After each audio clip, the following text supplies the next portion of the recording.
Saudaraku seiman, kaum Yahudi Allah gambarkan dalam Al-Quran. Tentu kalau kita ingin rincikan akan sangat panjang bahasan tentang Yahudi ini. Bahkan banyak di antara ulama menulis 2 jilid kitab besar hanya membahas tentang siapa mereka.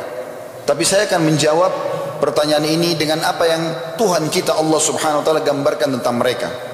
Dengarkan saudaraku seiman, siapa musuh kaum muslimin sekarang yang menjajah wilayah Islam itu, yang berusaha membakar Masjid Aqsa, berusaha membunuh anak-anak kecil, bahkan sudah melakukannya, mencoreng kehormatan para muslimah, dan juga sekarang menguak semua kemurkaan kaum muslimin. Allah gambarkan pertama di dalam Al-Quran surah Al-Ma'idah, surah nomor 5 ayat 82 tentang mereka. Pasti kata Allah, dan ayat ini dari semenjak turun akan terus berlaku sampai menjelang hari kiamat nanti. Kata Allah SWT, pasti kalian akan temukan orang yang paling keras, paling jahat, paling benci terhadap orang-orang beriman adalah kaum Yahudi dan orang-orang musyrik. Allah sudah memastikan memang permusuhan mereka abadi kepada kaum muslimin. Allah juga menggambarkan dalam potongan surah Al-Fatihah yang sering kita baca. Kalau teman-teman belum merenungi makna ini, coba renungi.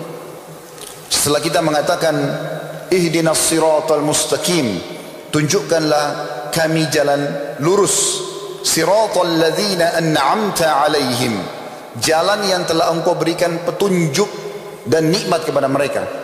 Ini maksudnya adalah para jalan nabi-nabi dan orang-orang yang beriman kepada para nabi-nabi tersebut. Lalu Allah bilang apa? Ghairil maghdubi alaihim, dan bukan jalan orang-orang yang dimurkahi. Kata Ibnu Abbas radhiyallahu anhuma, sahabat Nabi yang dikenal dengan pemilik tafsir umat ini. Tafsir dikuasai oleh umat ini dari zaman Nabi sallallahu orang-orang ini dari zaman Nabi sallallahu alaihi wasallam. Beliau mengatakan maghdubi alaihim, yang setiap solat umat Islam berlindung agar jangan sama dengan mereka adalah al-Yahud, orang-orang Yahudi. Demikian juga teman-teman sekalian, orang Yahudi inilah yang Allah gambarkan. Bukan hanya manusia saja yang mereka berani untuk menantang, membunuh, merusak citra mereka. Mereka berani melampaui batas sampai mereka berani menghina Allah. Allah gambarkan dalam surah Al-Ma'idah, surah nomor 5 ayat 64. A'udzu billahi minasyaitonir rajim. Humul ladzina yaquluna, atau maaf, ayatnya wa qalatil yahudu yadullahi maglula gullat aydihim wa lu'inu bima qalu. Mereka mengatakan tangan Allah terbelenggu, seakan-akan menggambarkan Allah itu pelit. Mereka berani mengucapkan, dan Allah kekalkan dalam Al-Quran itu.